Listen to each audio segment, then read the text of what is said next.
Não é o tamanho da propriedade que vai fazer o negócio ser continuado. É o nível de maturidade da gestão e o quanto essa gestão está profissionalizada.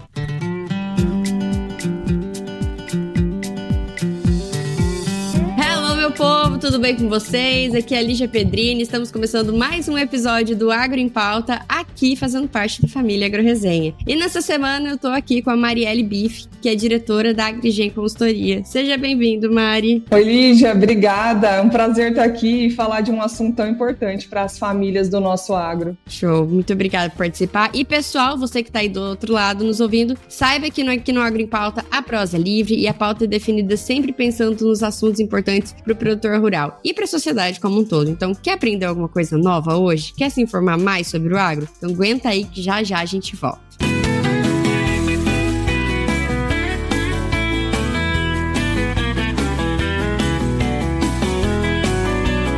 Aqui de volta com a Mari. E Mari, antes da gente começar tudo, me conta, por que você resolveu trabalhar, né, com sucessão familiar, que é o nosso tema de hoje, mas mais especificamente, por que agro?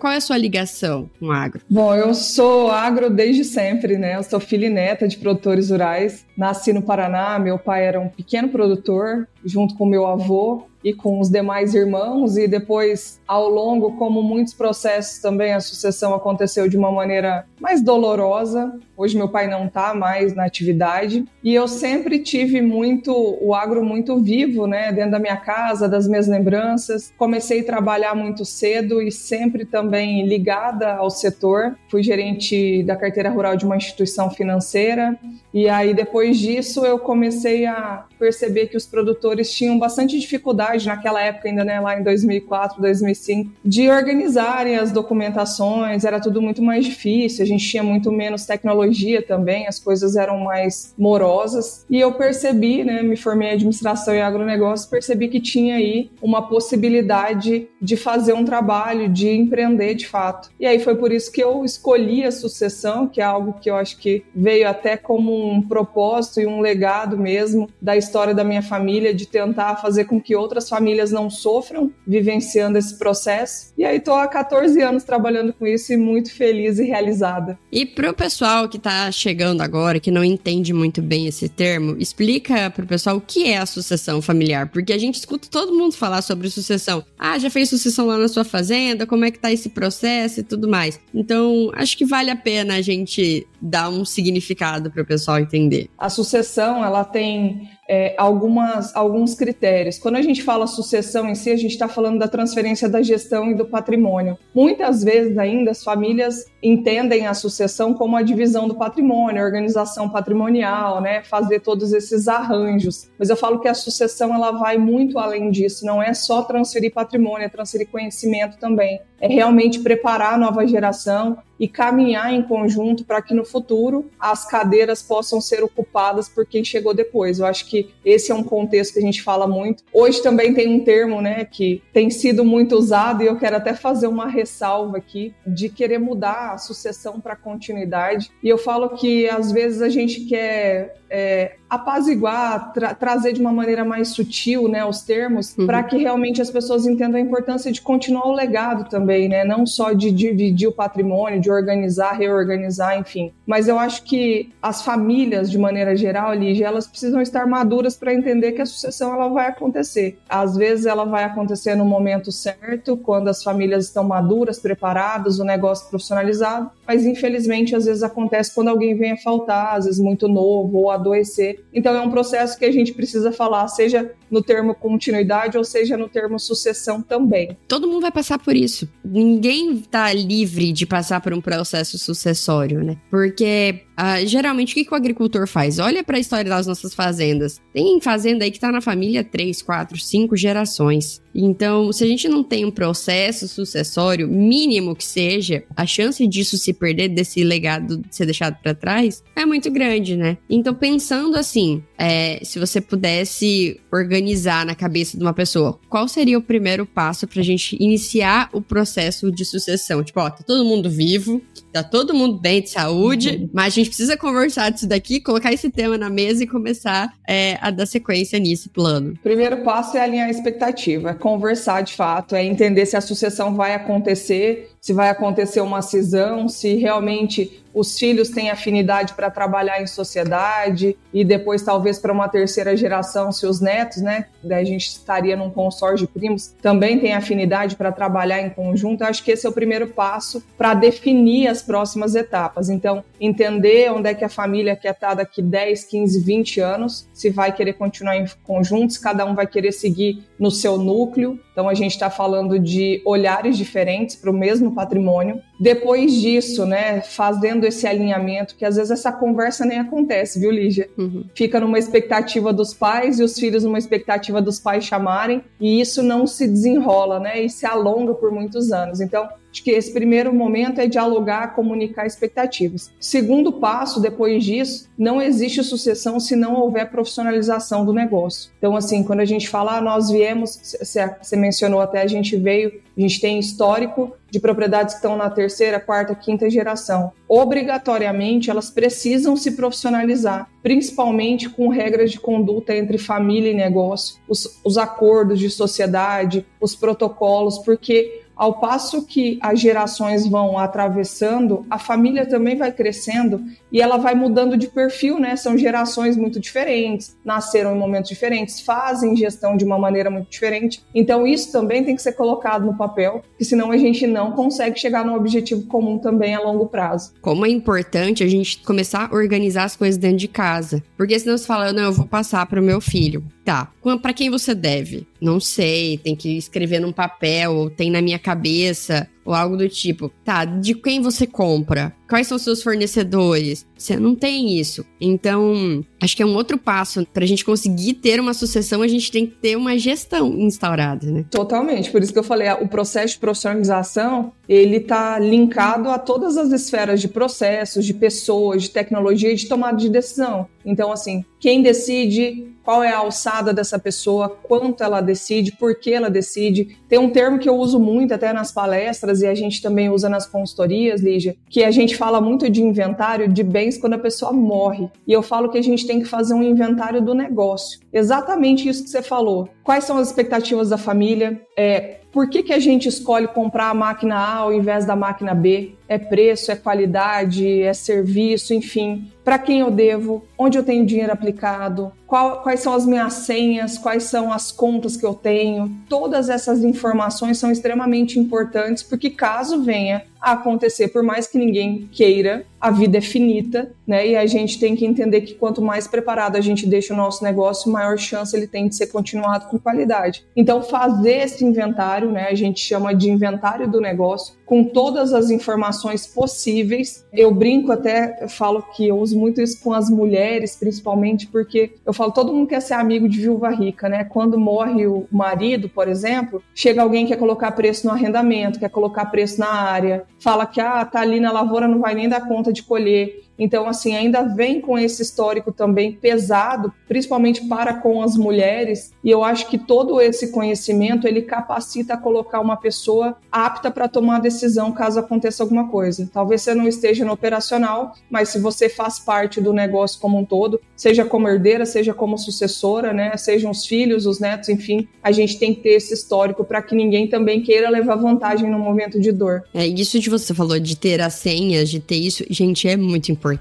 Porque, primeiro, se você não consegue confiar a senha do seu banco pro seu filho, pra sua esposa, como que você acha que vai ter uma sucessão? Como é que você acha que vai ser no futuro, né? Isso daí já é um problema que você tem que resolver agora. Mas é muito importante você ter isso. Gente, acontece um acidente, alguma coisa, que nem eu fiquei sabendo essa semana passada de um influenciador, criador de conteúdo, que ele sofreu um AVC, tá internado no hospital, tem dinheiro, mas ninguém consegue acessar as contas dele, estão tendo que fazer vaquinha para ajudar a pagar as custas médicas, porque ninguém consegue acessar a conta dele. Então, imagina se isso acontece com um produtor. Imagina se acontece com um pai de família. De onde você vai tirar o dinheiro para tratar seu pai, para tratar sua mãe, se você não tem acesso às contas? Então, é muito importante sentar e ter essa conversa e ter essas senhas, esses sinais gravados. E outra coisa que você comentou, que eu acho legal da gente ressaltar, a diferença entre sucessor e herdeiro, porque são duas coisas diferentes, têm papéis diferentes. Exatamente. Assim, eu até ouso dizer que nós temos 3 papéis, né? né? Tem o sucessor, herdeiro e o colaborador. Às vezes o sucessor é colaborador também no processo. Então, também para a gente ter esse entendimento. Só para explicar para vocês, né, de uma maneira bem acessível, sucessor é quem vai continuar a gestão, né? Quem vai tomar a decisão, quem está ali fazendo, de repente, uma gestão compartilhada durante o processo. O herdeiro é quem vai herdar o patrimônio. Então, não necessariamente ele vai tomar a decisão, ele vai estar na gestão, mas ele precisa entender do negócio, principalmente pensando em como ele vai agregar valor quando ele for sócio, né? Ou quando o patrimônio for dele, então ele precisa ter esse entendimento também. E o colaborador, eu falo que muitas vezes o sucessor, durante o processo, ele entra como um colaborador dentro do negócio, que ele vai ter ali as suas responsabilidades, um plano de carreira, né, a validação ali dos resultados, para que ele realmente no futuro assuma uma cadeira. Então são vários recortes que a gente pode visualizar ali já dentro das famílias. Tem família que o sucessor já entra e já vai tomando decisão, tem família que ele espera 20, 25 anos, né? Ele está ali no processo, mas o processo não se conclui, principalmente porque às vezes é muito mais fácil o sucessor aprender do que o sucedido desprender. Então também é um processo doloroso de entrega, né? Eu falo que ambas partes precisam estar conectadas, porque não adianta esperar do sucessor também resultado se ele não tiver autonomia para poder tomar as decisões, fazer as escolhas dentro do negócio. Então também tem esse recorte. Tem o recorte que o sucessor entra como colaborador e vai validando até que ele possa começar a mostrar de uma maneira gradativa também os resultados. Então, eu acho que cada família tem que escolher um modelo ideal, mas entender que esses papéis, eles exercem, né, configurações diferentes dentro das esferas da sucessão, que a gente chama de família, propriedade e gestão. Dá pra ver que não é um negócio engessado. Cada lugar, cada família vai poder definir de um jeito. Mas eu também percebi que é muito raro você ter um sucessor que já chega no comando. Já chega, não, agora quem manda sou eu, as ordens vêm de mim e tudo mais. Porque aí sim o embate é maior entre gerações, entre um passar o bastão pro outro, né? Então, o ideal, acho que seria começar ali de, olha, vamos aprendendo, vamos tomando, deixa um pedacinho da função pra mim, e aí você vai crescendo dentro pra ter essa menor atrito, né, dentro da família. Exatamente. Os conflitos de geração, eles são comuns, e isso não acontece só na transição da gestão familiar, isso acontece em qualquer negócio. A gente tem aí uma mescla hoje, 5 gerações trabalhando no mesmo ambiente de trabalho, até 5 gerações. Então vocês imaginam o quanto é difícil, porque cada uma tem um ponto de vista, cresceu, né, num momento de vida e de mundo totalmente diferente, acesso à tecnologia, a forma de fazer, velocidades diferentes também de se fazer as coisas. Isso impacta muito nesse alinhamento. Eu acho que uma coisa que a gente tem que entender e pensar é que o outro vai ter outras formas de fazer as coisas e nem sempre vão estar erradas, né? Eu acho que às vezes os pais falam, mas tudo que o filho faz está errado. O filho olha para o pai e fala, tudo que o pai faz está errado. Então, eu acho que esse processo de valorização da experiência e valorização dessa velocidade também e dessa agilidade que a nova geração tem, ela consegue trazer um equilíbrio também para as famílias. A questão desses conflitos, né,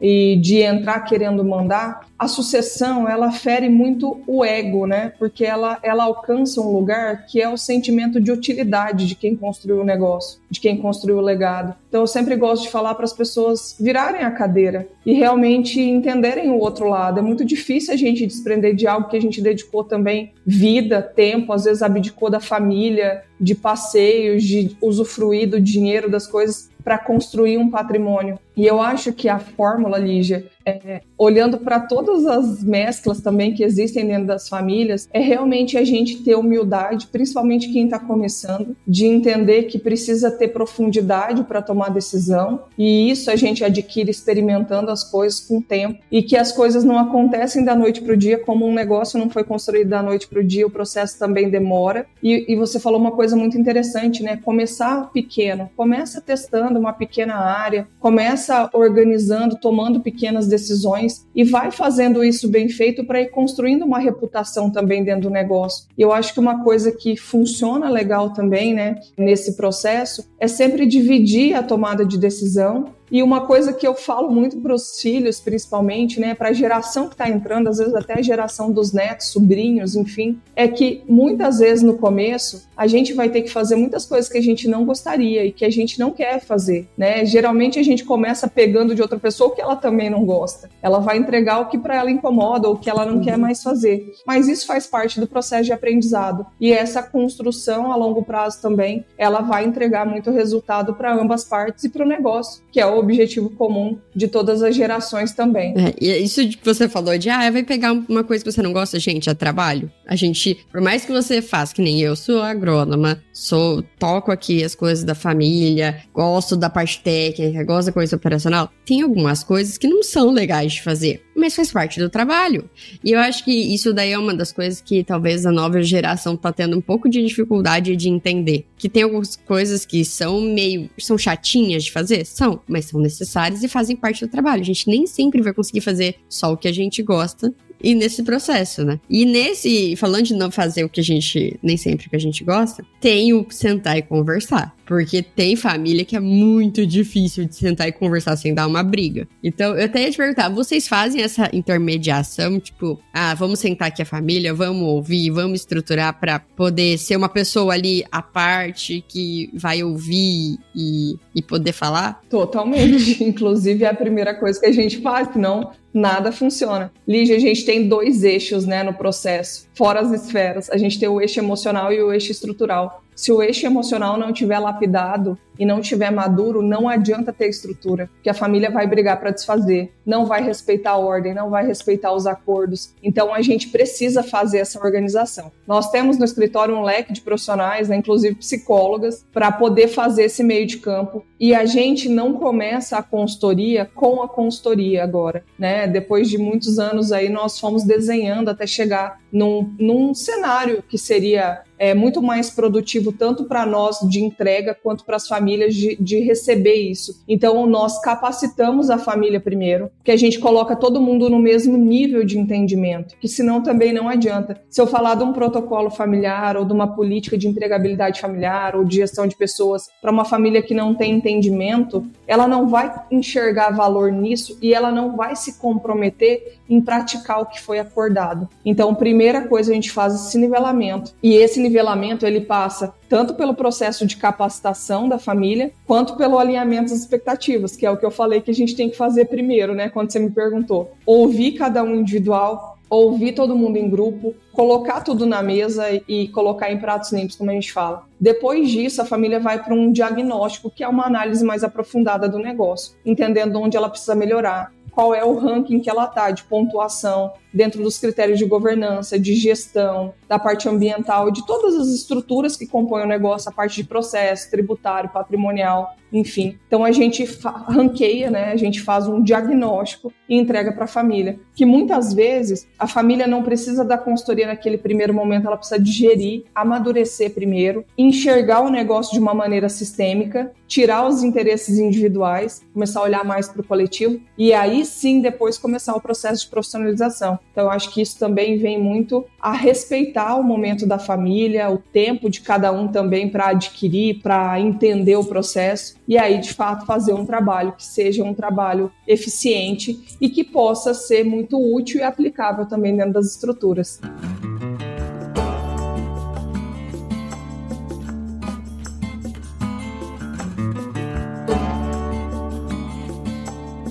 E Mari, o que você acha ou como você enxerga isso do sucessor entrar, né, na empresa trabalhando em algum setor, mas não tipo, você está fazendo o processo sucessório, você está trabalhando na empresa. Por quê? Tenho algumas impressões de que, se eu estou trabalhando aqui, se eu sou sucessor daqui, eu não posso ser demitido. Eu não posso ser isso aqui vai ser meu de qualquer jeito, eu vou mandar isso daqui de qualquer jeito. E não é bem assim que funciona, né? Tem uma frase que eu uso muito, Lígia, que diz assim, a herança não pode ser vista como um direito, ela tem que ser vista como um presente. Quando ela é vista como um presente, as pessoas mudam a mentalidade na forma de entregar o resultado também. Eu acho que isso vai muito do alinhamento e do entendimento dos papéis, que é até essa primeira etapa que a gente faz na consultoria, de realmente colocar cada um no seu lugar. Vai ser seu, né? Um dia vai ser seu, mas o que você está fazendo também para esse negócio prosperar, crescer e para que quando chegue na sua vez você tenha competência para sentar na cadeira. Eu acho que uma coisa que é muito comum na sucessão, nos processos, é a gente colocar para dentro do negócio por parentesco, não por competência. Às vezes você tem 3 filhos e um só tem perfil e vontade de estar no negócio. Os outros ou não querem ou não tem perfil, então o perfil ainda precisa ser trabalhado.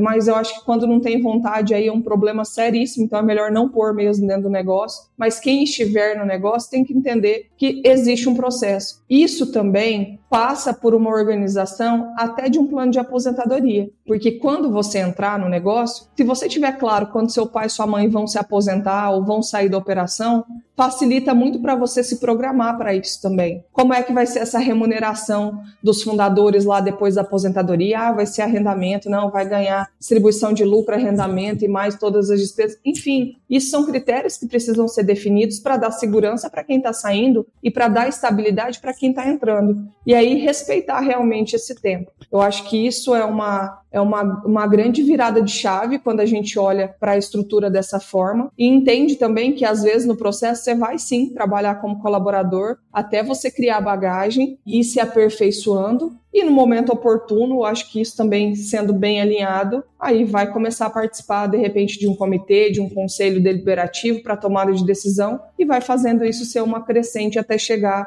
num momento de comando e de controle total. E a gente vê nos grandes grupos que a gente teve formado aí, né, nos últimos 20, 30 anos, que eles têm assim, que é exatamente isso, a família é muito grande, às vezes são 3, 4 sócios, com 2, 3 gerações ali já conversando, e a gente vê que realmente tudo fala, mas fulano já faz parte do conselho, não, fulano tá se aposentando, tá saindo do conselho. Só que eu acho que no imaginário do produtor, isso só funciona para os grandes. E a gente consegue transportar essa realidade para os menores também, né? Totalmente. Assim, eu gosto de falar que a gente amadurece em etapas do negócio, Lígia, justamente por isso. Porque assim, a gente sai de tudo anotado na minha cabeça para ir começar a migrar isso para fazer um inventário do negócio, para imputar essas informações no sistema, aprender a tomar decisão com o que é gerado, né? Eu acho que são processos. A gente não vai entrar num negócio e criar uma estrutura de conselho já, mas a família ela vai ter possibilidade de ter isso no futuro. Então, o que a gente faz primeiro? Alinha a reunião, formaliza, cria ata, cria pauta, cria um regimento. Então, vai organizando isso de uma maneira mais sutil, mais suave no começo, porque também uma ruptura muito brusca na forma de gestão e de controle é muito difícil de ser aceita, de ter aderência da família, você sabe disso, né? A gente entra com um monte de ideia, como vocês, sucessores, mas na prática não é bem assim, tem um choque de realidade entre os padrões que são repetidos, entre o modelo que é escolhido, enfim. Então a gente vai transformando e a gente só muda o comportamento das pessoas se a gente mudar a mentalidade. Então, assim, as coisas precisam acontecer de uma maneira suave para que não seja algo forçado, imposto e pesado também para o processo. E aí, conforme a gente vai implantando, ok, a gente já está com as reuniões alinhadas, está tudo organizado, a gente já tem pauta, tem modelo de projeto, a gente já consegue ter uma reunião mais estruturada para tomar decisão, ok, vamos criar um comitê, um conselho. E aí a gente vai avançando. Depois desse estágio, a gente traz conselheiros externos ou mentores para ajudar nas tomadas de decisões mais importantes, que tem uma relevância financeira. Ou você vai construindo isso devagar, entende? Sim, e você comentando, né, porque aqui em casa a gente passou... Eu falo que a gente ainda está passando, né, por esse processo. Por mais que isso começou na pandemia, já tem aí 5 anos... Eu acho que é sempre um processo, porque os nossos negócios são dinâmicos e a gente vai se adaptando e vai mudando a gestão e o negócio afim. Só que a primeira conversa que a gente teve aqui em casa foi em 2017 e foi quando meu pai estipulou algumas regras e falou assim, para filho meu voltar para casa tem que ter uma faculdade, então tem que ter um curso superior completo, tem que ter trabalhado pelo menos fora 3 anos, então não interessa onde, em qual empresa você foi, 3 anos, tem que falar mais uma língua além do português, e tem que, quando entrar para agregar, para ver se realmente faz sentido você entrar. Não é porque você cumpriu todos os outros requisitos que você tem um lugar guardado aqui dentro de casa. E eu acho que isso traz muito, como você comentou antes, humildade pra gente, sabe? De a gente entender que isso daqui não é bagunçado, isso daqui tem regras. E o pessoal fala assim,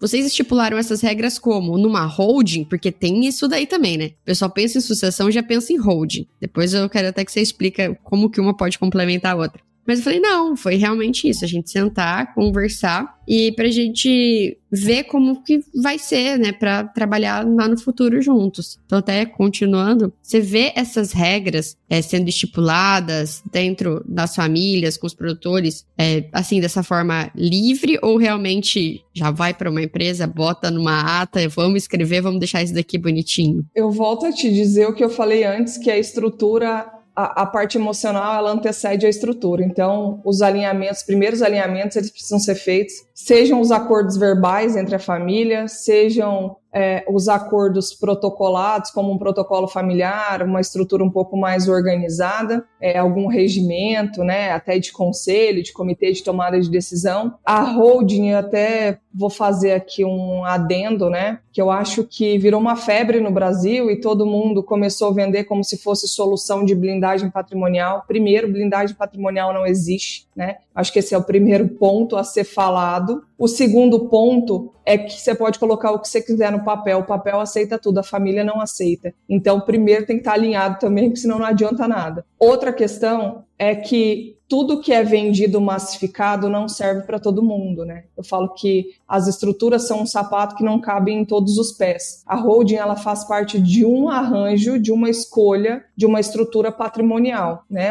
Pensando em organização patrimonial e economia tributária, mas isso depende muito do cenário, de como a família operacionaliza, de como a família toma a decisão, de como é o modelo de gestão, porque às vezes é um negócio que vai ser muito mais difícil para a família, custoso para a família também, e que no final do dia não é o problema que a família precisava resolver. Então, assim, eu acho que antes de tomar qualquer decisão acerca de patrimônio, a gente tem vários instrumentos, testamento, seguro de vida, doação, partilha, a holding, a gente pode fazer um mix, a gente pode fazer uma organização. Tem família que tem e funciona legal, tem grandes famílias que atuam em pessoa física ainda, então isso é uma escolha que tem que ser feita com um tributarista para fazer uma análise, com um contador de uma maneira muito aprofundada, analisando os riscos também. Então, acho que esse é o primeiro passo e essa é a observação que eu queria deixar, da gente tomar cuidado com os milagres que são vendidos, porque daqui 5, 10 anos, 15, quando a família acontecer alguma coisa ou a família brigar, às vezes você nem acha mais a pessoa que te vendeu o produto para você poder pedir para ajudar a arrumar. Então você tem que pagar de novo para desfazer ou para refazer. E a gente já pegou vários retrabalhos até de acordos de sócios feitos com dados de outros clientes, sabe? Copiado, colado. Então tem que tomar muito cuidado, porque não é um valor barato.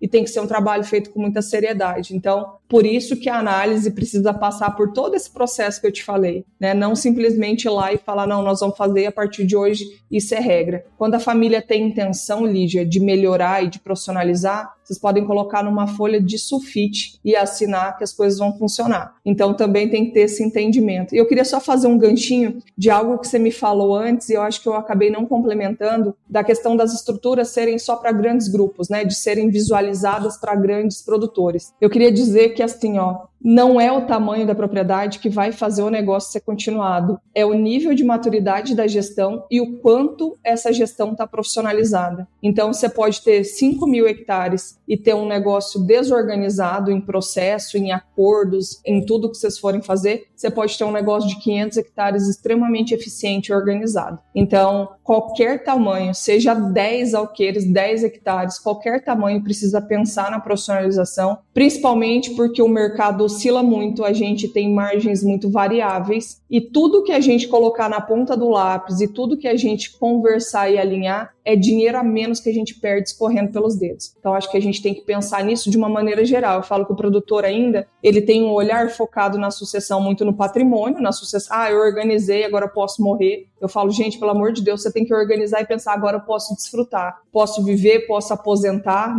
Então, tem essa questão. E uma outra questão de achar que a gestão eficiente do negócio é só custo de produção e comercialização. Tem um monte de coisa nesse meio de campo que faz você perder dinheiro. Às vezes você está brigando por 10 centavos na saca e você está perdendo dinheiro com um colaborador ruim, você está perdendo dinheiro com conflito na família, você não está inovando, não está conversando, não está fazendo o negócio prosperar. Então tem um monte de coisa que é âncora no negócio que a gente também tem que olhar na particularidade. Nossa, isso que você comentou é muito real, sabe? Porque na cabeça do produtor, o que é importante? É produzir.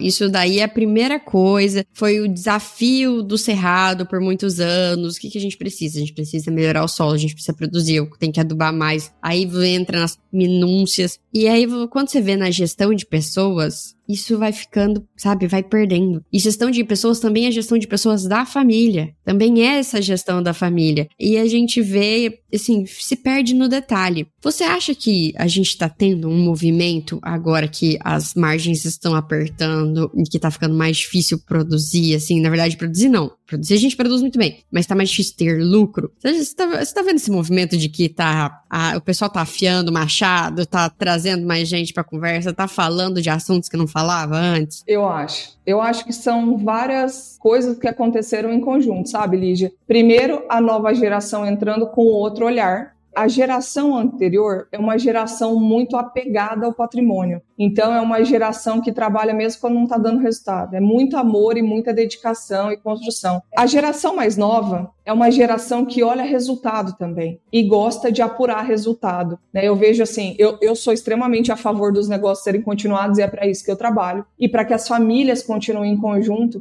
mas em algumas situações, às vezes, o maior ato de amor que você pode entregar é cada um tocar a sua parte, cada um seguir seu caminho, que às vezes não dá certo junto, às vezes não dá certo colocar uma pessoa que era o sonho do pai e da mãe ali para trabalhar no negócio. Então, olhar para o negócio de uma maneira estratégica também. Eu acho que a gente está virando essa chave de produtor para empresário. Isso é extremamente importante e necessário, porque os negócios que não estiverem profissionalizados não vão estar competitivos e não vão conseguir se manter no mercado, pensando em todas as variáveis externas que os negócios eles têm. E eu acho também que a pandemia trouxe uma visão de finitude um pouco maior, Lígia. Então, as famílias começaram a se preocupar, porque muita gente que tinha saúde, que estava em plena capacidade produtiva, foi embora. E as famílias precisaram mudar as estruturas, né, se reconectar para continuar. Acho que esse também é um fator. E uma outra questão que veio também com a pandemia, mas já vinha antes disso, é a parte da tecnologia, da inovação e da digitalização também. Então, eu acho que isso também faz a gente pensar melhor no nosso negócio, estruturar melhor e, obviamente, todo mundo trabalha para sobrar mais, né? Ninguém trabalha para ter menos lucro. Eu acho que isso está se tornando uma consciência coletiva, sabe? Antes era muito, como você falou, muito voltada à parte técnica, né? Eu tenho que fazer um bom manejo, eu tenho que escolher um bom produto, eu tenho que produzir mais, mas não é só o produzir mais, né? É o comercializar bem, é o contratar bem. Eu falo que tem muita coisa que faz a gente perder dinheiro, né? Por exemplo, assim, uma coisa muito simples que eu dou exemplo quando eu dou treinamento. Um controle de estoque de peça, por exemplo. Se você não tem um controle de estoque, você compra às vezes 2, 3 vezes a mesma peça que você tem lá guardada. Isso é dinheiro que poderia estar sendo guardado, sei lá, numa reserva ou reinvestido no negócio, ou enfim, utilizado para a família e passear que seja. Então, quando a gente vai somando essas pequenas coisas, o registro de quilometragem de veículo, fazer um controle apurado, é para isso que existe o conselho para tomada de decisão, é para isso que existem as reuniões também, para afinar e apurar isso. Então, assim, mas os filhos usam o carro da empresa, e de repente está final de semana passeando, leva uma multa. Quem que paga? É o negócio? O negócio não tem que pagar a conta da família. O negócio tem que pagar salário e tem que dar distribuição de lucro para os familiares e para os sócios. Então, assim, são coisas que a gente vai olhando e quando a gente estabelece regras e limites, a gente não vê o negócio só como um balaio de tirar dinheiro e cada um tirar o que precisa. Principalmente quando a gente tem mais de uma pessoa na família, né? Pensando em mais de um filho, por exemplo, ou mais de uma geração, que o que serve para você não serve para mim, às vezes o que é necessário para você não é para mim. E a gente começa a ter diferença de padrão de vida, onde dá muito conflito também, quando a gente não estabelece uma cultura do dinheiro dentro do nosso negócio. Nossa, isso que você comentou é muito grave, assim, precisa muito. Porque o que eu já vi de gente brigar por causa de R$50, R$20. Porque, mas porque você almoçou. Calma, sabe? Vamos tentar estruturar. Isso daí foi uma das coisas que a gente mesmo mudou dentro de casa depois que meu irmão assumiu o financeiro. Porque tudo era, passa o cartão, é o dinheiro da fazenda, não, tá bom, isso aquilo. E a gente tem muito aquela mentalidade, a gente como filho, de que a gente não cresce, sabe? Tipo, não, beleza, eu vou sair com os meus pais. Eu nunca precisei me preocupar em pagar uma conta com os meus pais. Meus pais sempre pagaram. E depois que você cresce, cada um tem seu prolabore, cada um tem seu salário. O negócio não é bem assim. Divide em 5, moço. Vai cada um pagar o seu. E a gente vai realmente estruturando e vendo como que o negócio começa a prosperar com isso. E como também equipe é importante, que você comentou da tecnologia. Eu falo que hoje eu tenho a disponibilidade de ser uma agricultora home office. Porque tem a equipe montada, eu moro na capital. Então, às vezes, falo assim, tem que resolver alguma coisa, eu não tô conseguindo ir na fazenda, não vou rodar 300 quilômetros para resolver essa coisa só porque é um custo. Liga, conversa, troca uma ideia, manda uma foto, olho no estoque, vejo o que tem de produto, organizo as aplicações de longe. E por muito tempo, as gerações antigas ficavam bem assim, não, você tem que estar na fazenda. E hoje em dia, com a tecnologia, não é assim. A gente pode estar em qualquer lugar desempenhando. Claro que tem uma atividade ou outra que é necessário que a gente esteja lá, mas nem sempre. Então, essa flexibilidade que a tecnologia, que os nossos negócios têm nos últimos anos, é muito legal. E agora, até já encaminhando pro final, Mari, eu queria perguntar para você, se você pudesse dar uma dica pro pessoal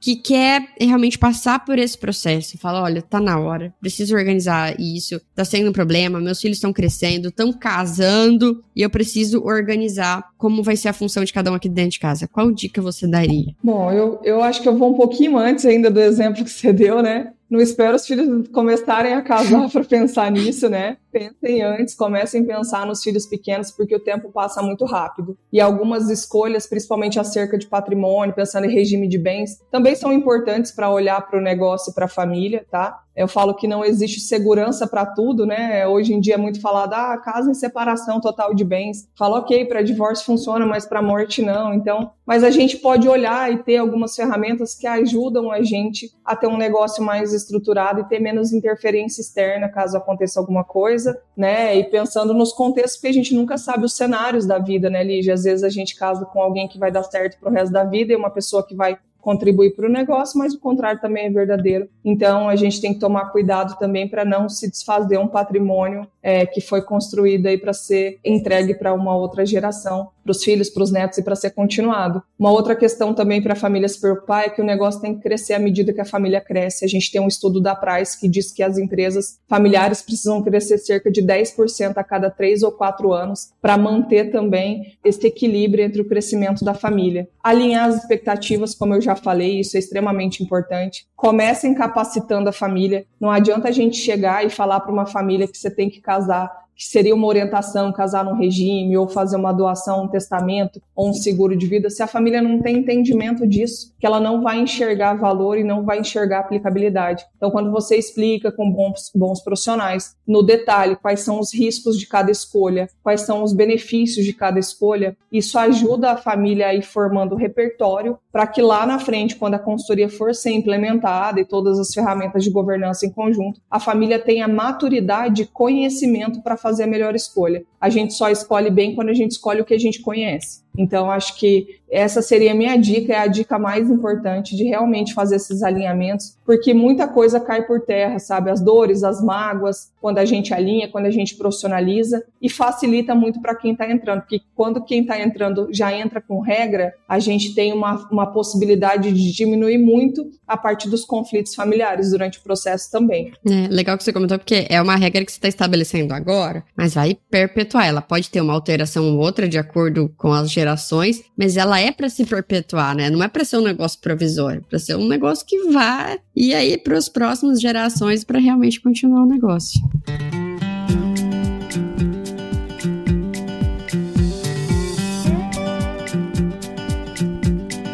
Mas olha, Mari, muito obrigada pela sua participação aqui no Agro em Pauta de hoje, por ter compartilhado um pouco da sua experiência, do seu conhecimento com a gente. Muito obrigada mesmo. Eu que agradeço, é sempre um prazer falar de algo que eu vivo aí há tanto tempo e que, para mim, também me motiva a levar os produtores a pensarem sobre esse assunto e a realmente fazerem uma transição harmoniosa, mantendo a união da família, que eu acho que no final do dia é o que a gente tem de mais importante, não é sobre o dinheiro que a gente juntou, né? É sobre os laços que a gente conseguiu manter ao longo do processo também. E agora, conta pro pessoal que ficou com alguma dúvida, fala, nossa, queria poder conversar com ela mais sobre isso. Então, deixa suas redes, forma de contato, como o pessoal consegue falar com você. No Instagram, o da consultoria é @agrogenconsultoria, tudo junto. O meu é Marielle Bife, com Y e Bife com 2 Fs. E a gente tem também o site da consultoria, que tem lá todas as estruturas que nós atendemos, os profissionais parceiros, então até para a família entender também tudo que ela tem que analisar ao longo desse processo, né? Para começar a pensar também. Então é www.agrogenconsultoria.com.br.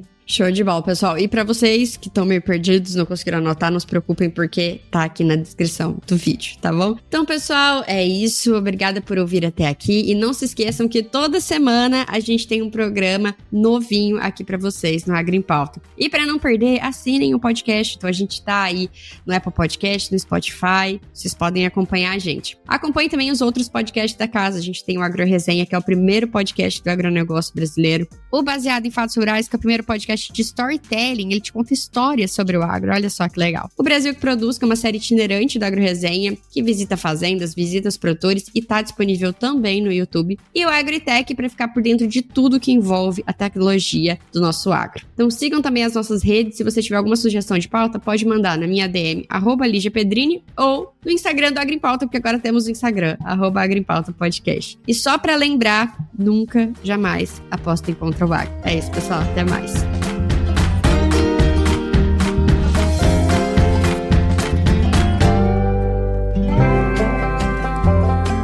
E aí, você gostou desse podcast? Se gostou, considere compartilhar esse episódio com alguma pessoa que irá se beneficiar desse conteúdo e nos ajude a alcançar ainda mais pessoas. O roteiro e a apresentação desse episódio foi de Lígia Pedrini, a produção do Agro Resenha e a edição do Senhor A.